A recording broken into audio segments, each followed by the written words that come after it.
आज आपण मस्त असे बघा पालकचे धपाटे करणार आहोत। त्यासाठी तर मी धुवून चिरून पालक घेतलेले बघा, लसूण, मिरची आणि जिरे याचं वाटण बनवून घेणार आहे। आता हे पिठाचं प्रमाण सांगते। 2 वाटी बघा एवढं मी ज्वारीचं पीठ घेतलेलं आहे, 1 वाटी बेसन आणि 1 वाटी तांदळाचं पीठ। आता आपण ह्याचं अगोदर वाटण बनवून घेऊयात।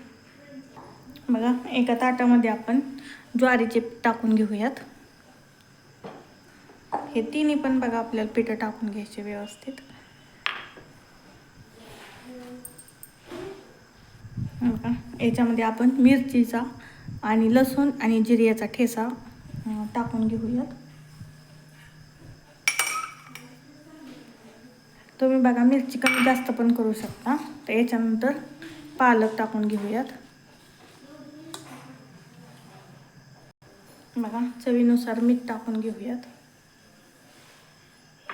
याच्यानंतर हळद एक अर्धा चमचा आणि लाल मिरची पण बघा थोडीच टाकून घेऊयात आपण। भरपूर सारी तीळ,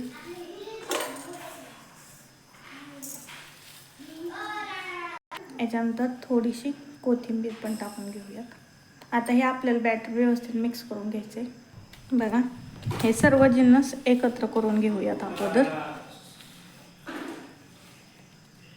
आता याच्यात आपण थोडं थोडं पाणी घालून व्यवस्थित आपण पीठ मळून घेऊयात। बघा अशा प्रकारे मी हे पीठ मळून घेतलेलं आहे व्यवस्थित। बघा पाणी घालून तुम्ही पाहू शकतात, एकदम खूप पण सैल नाही आणि खूप पण घट्ट नाही। आता आपण हे 10 मिनिटं बघा असंच ठेवूयात। बघा आपलं हे पीठ ना व्यवस्थित आता भिजलेलं आहे बघा, छान असं थोडं घट्ट पण झाले। आता मी काय केलं आहे, एक सुती तुम्ही कुठलंही कापड घेऊ शकता बघा, सुती मी इथं घेतलेलं आहे ओलं करून। त्याच्यावरती आपण थोडंसं पाणी टाकून घेऊयात आणि यातील पिठाचा एक गोळा घेऊन मस्त असायचं थालपीठ म्हणा किंवा धपाटे म्हणा, आमच्याकडं तर धपाटेच बोलतात बघा। हे आपण व्यवस्थित थापून घेऊयात। बघा थोडासा पाण्याचा हात घेत बघा असं आपल्याला हे थापून घ्यायचं व्यवस्थित गोल आकार देऊन बघा, आणि ह्याला असे मधून वेज पाडून घ्यायचे। बघा आता मी तवा गरम करण्यासाठी ठेवला होता, त्याच्यावरती आपण बघा तेल टाकून घेऊयात आणि हे थालपीठ आपण याच्यावरती टाकून घेऊयात। बघा पाणी लावल्यामुळं अगदी लगेचच बघा हे कापड निघतं। आता भाजून घेऊयात व्यवस्थित। बघा आपण दोन्हीकडून तेल लावून व्यवस्थित असे भाजून घेऊयात।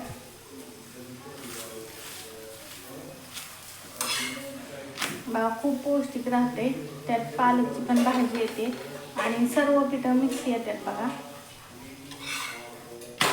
तुम्ही याला बटर किंवा तूपही लावू शकता।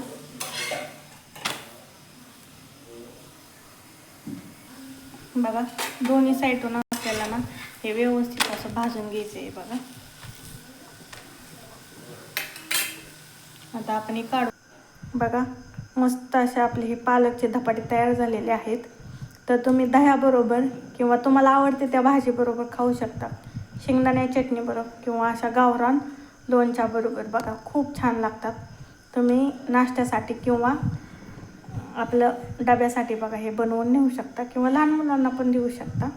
चला तर मग रेसिपी आवडली असली तर आपले चॅनल नक्की सबस्क्राईब करा आणि लाईक करा। धन्यवाद।